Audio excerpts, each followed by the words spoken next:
Hey guys, how's it going? And welcome to our review on the Fender Greta 2-watt all-tube amp.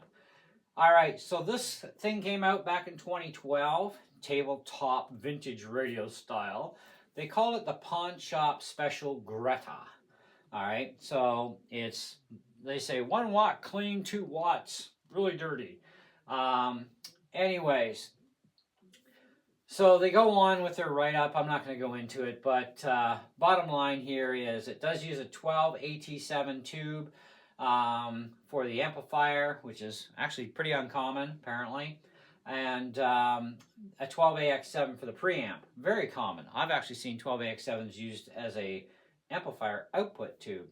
Now, as far as the backside of this thing goes, it's going to have a big power switch. Heavy duty. It's going to have an auxiliary input jack.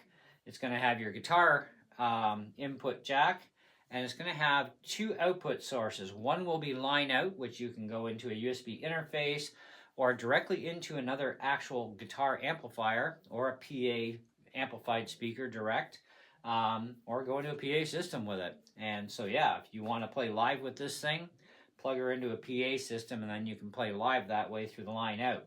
Now, through the line out, of course, you will still hear the internal speaker depending on the volume level of your other source, but otherwise, you probably won't hear much of it anyway. So we've already got a video, 2 videos. We have my first impression video on this amp. I also did a second video today on going through the line out into my Rolling Cube Street amplifier, which has 2 big 6.5-inch speakers in it. And it's only 5 watts, that amp, but that 5 watts has got a lot of dB to punch it back, so it's pretty loud, okay? And it runs super clean as well as super dirty with the different preamps in it. And so we just used a main instrument preamp so that we got her in just normal, natural, clean. So then you can use all your effects and stuff on another guitar amp with this.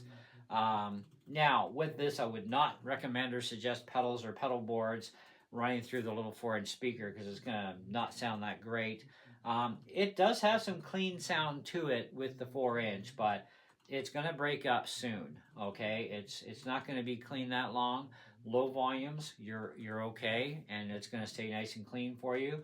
And as soon as you start punching that up toward the halfway mark for volume and above, it's going to start breaking, okay? Now, some people have said on their reviews that it seems to be pickup picky. Well, I don't. I've played this thing now on a Les Paul Studio at the store with humbuckers in it. I don't know what pickups were in there. It was a Epiphone Les Paul. It wasn't a Gibson. And I played it on a Mexican Telecaster with single coils. Didn't really find a whole heck of a lot of difference in sound as far as, one being better than the other. And my Les Paul is a standard Pro Epiphone, and it coil splits so that I can go from humbucker to single coil. So we did that in our videos for you guys too, so you could hear the differences between a humbucker being turned into a single versus humbucker mode. And I mean, I quite like the little amp. I think it's really cool. Going through the line out, like I said, you'll still hear the speaker. Now, when you do cab out, it's supposed to cut off the internal speaker. Now, I don't have a cab. There are videos like the NAMM show video from 2012 when they released it. It is a limited edition. They did not make very many of these, and they didn't catch on very well either. But to those that it did catch the attention of, people want a premium for this thing on the used market, which is absolutely ridiculous what they're asking. And it's like, no way. I got mine at Long and McQuaid in North Bay for $149, Black Friday sale. They were charging $199 for this. Now, it is absolute perfect pristine condition. There's not a mark or a scratch on it anywhere. So that's it was well taken care of by whoever owned it. I'll give them that. And I don't even think they used it more than probably a couple of times and went, nah, this really isn't for me. It's kind of nostalgic. And then they finally got around to it one day and said, I'm going to see what Long McQuaid will give me for this thing and get rid of it, right? And then Kevy was in there yesterday and kind of fell in love with the thing. I did try the auxiliary input with my CD player that you can see sitting on top. as long as you stay around half volume. Now my CD player has two outputs, line out and aux out.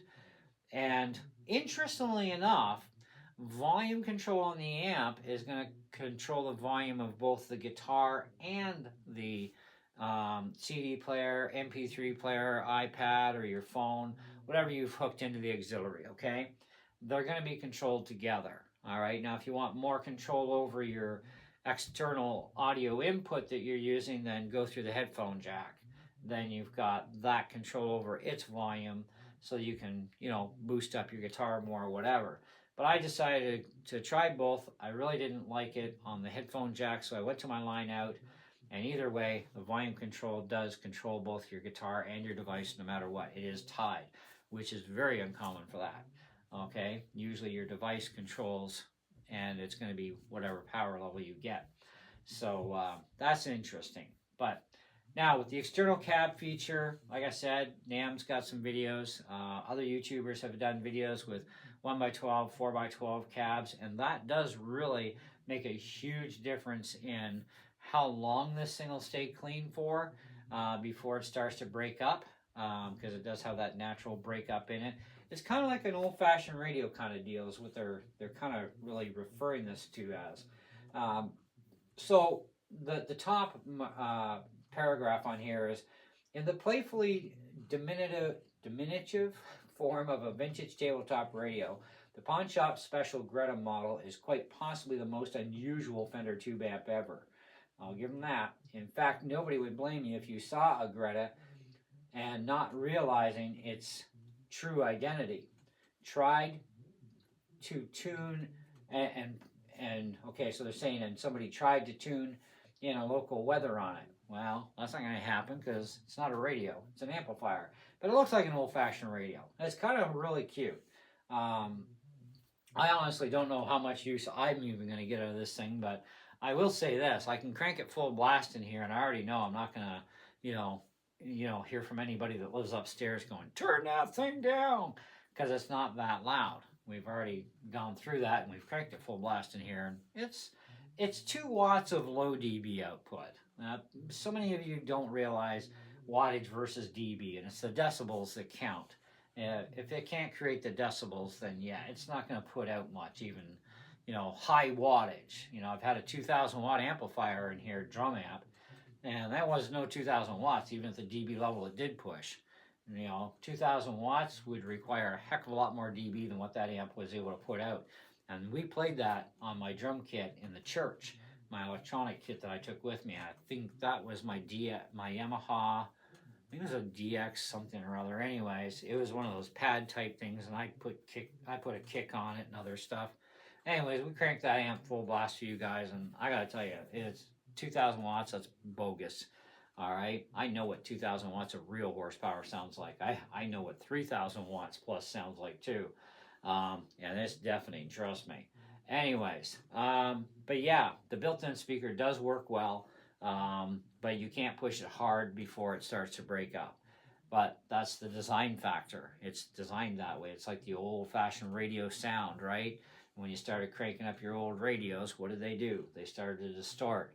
So this kind of works on that same kind of a method, right?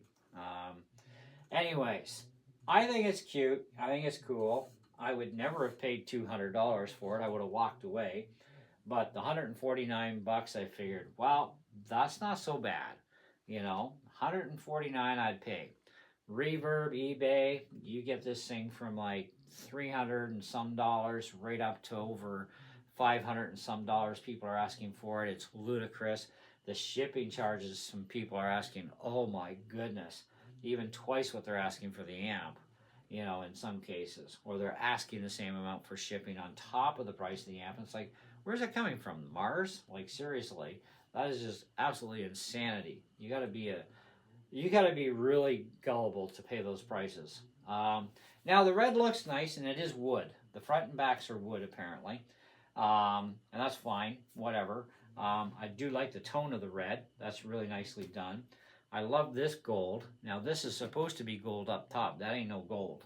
That was their best shot. They gave it their best shot, and they miserably failed. I don't know what color you'd call it, but I guarantee you that is not any kind of shade of any kind of gold. Um, I have seen beautiful glittery gold like the knobs and the sign.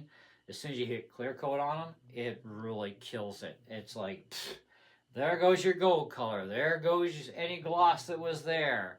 It's just, as soon as you hit clear coat, it turns it to absolute garbage, which is also another reason why I'm not overly impressed with the gold top from Gibson or even Epiphone, because it does the same thing. The clear coat hits the beautiful gold finish and then it turns to garbage. And then it goes green over the years. And this is more like a greenish tone already. So, you know, and it hasn't been exposed to UV. But it is still nice. It's still, the colors do blend well. I like the VU meter, you know, clean overload. And it gives you the scale of green into red, and, you know, it's really neat. But do check out my first impression video. Do also check out my demo of this thing going into the Cube Street. Don't get critical on my guitar playing, guys. I have not played my guitar hardly ever in close to a year. You know, just because of, well, I would play it at church with the one worship team I'm on. I quit the other team, but I may have to go back to that team as well, because they've been kind of bugging me to come back. They kind of miss me, I guess. I don't know what it is, but whatever. So I'll think about it. But now that hunting season is also over and hunting is now off the brain, I can get back to my music and maybe do some more stuff for you guys and pick up on the guitar lessons videos too, once again as well, because I want to get back into doing that. But hunting is hunting, and yeah, I'm sorry, I'm a one-track minder during hunting season, and that's why there's a lot of stuff that never got done. But at least I still got videos for you guys either way, so that was good.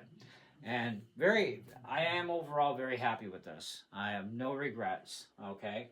None whatsoever. What else can I tell you about it? That's pretty much about it, to be honest. Do check out other videos, though. But you can plug in to the auxiliary port any MP3 player, any iPad or Android tablet with a headphone out jack, obviously old CD players. Hey, you could even wire in with the right cabling, which you can get a tape cassette deck. So if you got an old tape cassette deck and you got a tape cassette collection, yeah, you could do that too and put that into the auxiliary port and play along with your favorite nostalgic tapes. I think it's probably really awesome. But yeah, overall, I am very impressed with this thing.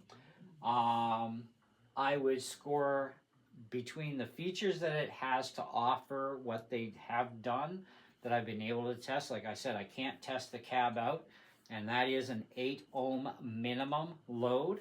If you go below 8 ohms, you will fry the amp, so don't do it. You need 8 ohms or higher. Now just keep in mind, at 8 ohms, you're going to get 2 watts. And at 16 ohms, you're only going to get 1 watt. It reduces your power output, okay? So just keep that in mind. I would stick with 8 ohm cab and that's it.